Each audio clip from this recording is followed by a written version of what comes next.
ಅವರು ಇವತ್ತು ಧರ್ಮ ಯುದ್ಧನ ಸಾರ್ತಾ ಇದ್ದಾರೆ. ಅದರಿಂದ 2ನೇ ತಾರೀಕು ಧರ್ಮ ಯುದ್ಧ ಹೇಗಾಗಬೇಕು ಯುದ್ಧ ಅಂತಂದರೆ, ಮಹಾಭಾರತದ ಯುದ್ಧವನ್ನು ಘೋಷಣೆ ಮಾಡಿದ್ರು ದುರ್ಯೋಧನ. ಯುದ್ಧಕ್ಕೆ ಕರ್ದನೆ ಅವನು ಪಾಂಡವ್ರನ್ನ, ಬೇಡ ಅಂದರೂ ಕೇಳಲಿಲ್ಲ. ಕೃಷ್ಣವು ಸಂಧಾನ ಮಾಡಿದ್ರು ಬೇಡ ಅಂತ ಕೇಳಲಿಲ್ಲ, ಬನ್ನಿ ಬನ್ನಿ ಅಂತ ಕರ್ದ. ಕೊನೆಗೆ ಅವನು ಯಾವ ಮಟ್ಟಕ್ಕೆ ಹೋದ ಅಂದರೆ, ವೈಸಂಪಾಯನ ಕೊಣಕ್ಕೋಗಿ ಮುಳುಗಿ ಭೀಮ ಹುಡುಕ್ತಾದ್ರೂ ಗೊತ್ತಾರಲ್ಲ ಆಸಾಮಿ ಮುಳಿಕಬಿಟ್ಟಿದ್ದ. ದಯಮಾಡಿ ನಿಮ್ಮ ಕೈ ಮುಗಿದು ಕೇಳ್ತಾ ಇದ್ದೀನಿ, ಅವನ ದುರ್ಯೋಧನ ವೈಕುಂಠ ಸರೋವರಕ್ಕೆ ಹೋಗಿ ವೈಕುಂಠ ಸಂಪಾಯನ ಕೊಳಕ್ಕೆ ಹೋಗಿ ಒಕ್ಕೊಂಡು ಮೇಲೆ ಕೇಳ್ದಂಗೆ ಆ ಥರ ಅವನ ಕೊಳಕ್ಕೆ ಮುಳುಗಿಸ್ಬೇಕು. ಈ ಧರ್ಮ ಯುದ್ಧಕ್ಕೆ ಕರೆದ್ರೆ ಅವನು ನಾವಂತೂ ಕರೆದಿಲ್ಲ, ಎಲೆಕ್ಷನ್ ಅಂತ ನಾವು ಅಂದ್ಕೊಂಡಿರೋದು.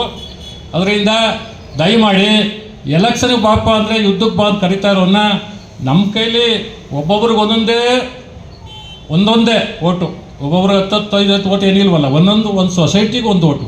ಅದರಿಂದ ದಯಮಾಡಿ ಪವಿತ್ರವಾದಂಥ ಓಟು, ಪವಿತ್ರವಾದ ಒಪ್ಪಿಗೆ ಕೊಟ್ಟ ಮೇಲೆ ಈಶ್ವರ ತಥಾಸ್ತು ಅಂತ ಹೇಳ್ದ. ಅವನು ಹೊರಟ, ಯಾರು ವಿರೋಧಿಗಳವ್ರೆ ಅವ್ರ ಮೇಲೆ ಕೈ ಮಡ್ಗಕ್ಕೆ ಹೊರಟ. ಭಾಳ ಜನ ಮೇಲೆ ಮಡ್ಗದ ಮೇಲೆ ಕೊನೆಗೆ ಯಾರ್ಯಾರ ಮೇಲೆ ಮಡಗಿರೋ ಪ್ರಯೋಜನ ಆಗೋದಿಲ್ಲ. ಆಸಾಮಿ ಈಶ್ವರನ ಮೇಲೆ ಮಡಗಬೇಕು ಅಂದ್ಬಿಟ್ಟು ಈಶ್ವರನ ನಟಿಸ್ಕೊಂಡು ಹೋಯ್ತಾನೆ, ಯಾರ ಮೇಲೆ ಮಡಗಿದ್ರು ಹೋಯ್ತದಲ್ಲ. ಹಂಗಾಗಿ ಈಶ್ವರ ಬುದ್ಧಿವಂತ, ತಪಸ್ಸು ಮಾಡಿದವ್ರಿಗೆ ವರವನ್ನು ಕೊಟ್ಟವರು ಲಾಸ್ಟಲ್ಲಿ ಒಂದು ಯಾವುದಾರ ಒಂದು ವಿಶೇಷವಾದ ಇಟ್ಕೋಬೇಕಲ್ಲ, ಇಟ್ಕೊಂಡಿದ್ದರೆ ವರ ಕೊಡ್ತಾರೆ. ಹಾಗಾಗಿ ಆಗ ಈಶ್ವರ ಮಗನ ಸರಿಯಾದ ಕೆಲಸ ಮಾಡಿದೆ ಇನ್ನು ಅಂತ ಹೇಳಿ ಲಾಸ್ಟಲ್ಲಿ ಒಂದು ನರ್ತಕಿಯನ್ನು ಸೃಷ್ಟಿ ಮಾಡಿ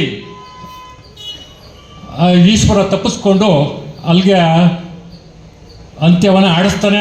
ನಾಟ್ಯ ಆಡ್ತಾ ಆಡ್ತಾ ಆಡ್ತಾ ಆಡ್ತಾ ಅಮ್ಮ ಏನು ಮಾಡ್ತಾಳೆ, ತಲೆ ಮೇಲೆ ಕೈಯನ್ನು ಇಟ್ಕೊತಾಳೆ. ಇವನು ನಾಟ್ಯ ಜಾಸ್ತಿ ಮಾಡಿ ಅವನ ತಲೆ ಮೇಲೆ ಅವನೇ ಇಟ್ಕೊಂಡು ಭಸ್ಮಾಸುರ ಹಾಕ್ತಾನೆ. ಹಂಗಾಗಿ ಏನಾಗದೆ ಅಂತಂದರೆ, ಪುಟ್ಟರಾಜಣ್ಣ ಅವನ ತಪಸ್ಸನ್ನು ಮೆಚ್ಚಿಬಿಟ್ಟು ತಥಾಸ್ತು ಅಂತ ಕೊಟ್ಟರು.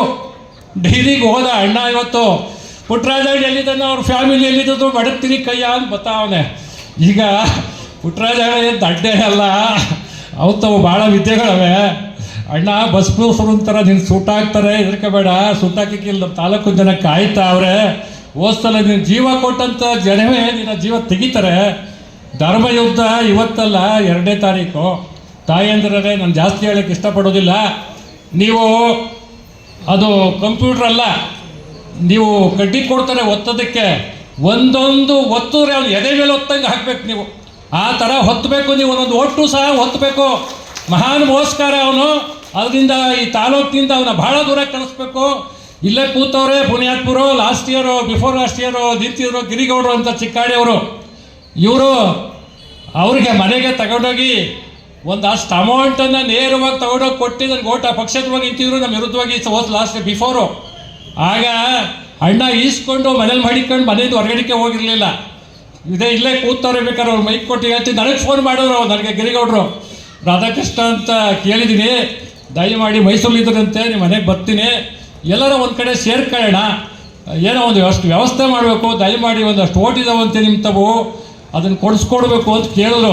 ಇದೇ ಗಿರಿಗೌಡ್ರಿಗೆ ಹೇಳಿದೆ, ಗಿರಿಗೌಡ್ರೆ ನನ್ನ ಹತ್ರ ಬರೋ ಬದಲಾಗಿ ಎಲ್ಲಾದರೂ ಬೇರೆ ಕಡೆ ಹೋದರೆ 4 ಓಟ್ ಸಿಗ್ಬೋದು, ದಯಮಾಡಿ ಯಾವ ಕಾರಣಕ್ಕೂ ನನ್ನ ಓಟು ನಿಮಗೆ ದೊರೆಯೋದಿಲ್ಲ, ನಮ್ಮ ಹತ್ರ ಬರಲೂ ಬೇಡ, ಟೈಮ್ ವೇಸ್ಟ್ ಮಾಡ್ಕೋಬೇಡಿ ಅನ್ನೋ ವಿಚಾರನ ಗಿರಿಗೌಡ್ರಿಗೆ ಹೇಳಿದೆ. ಹಾಗಾಗಿ ಈ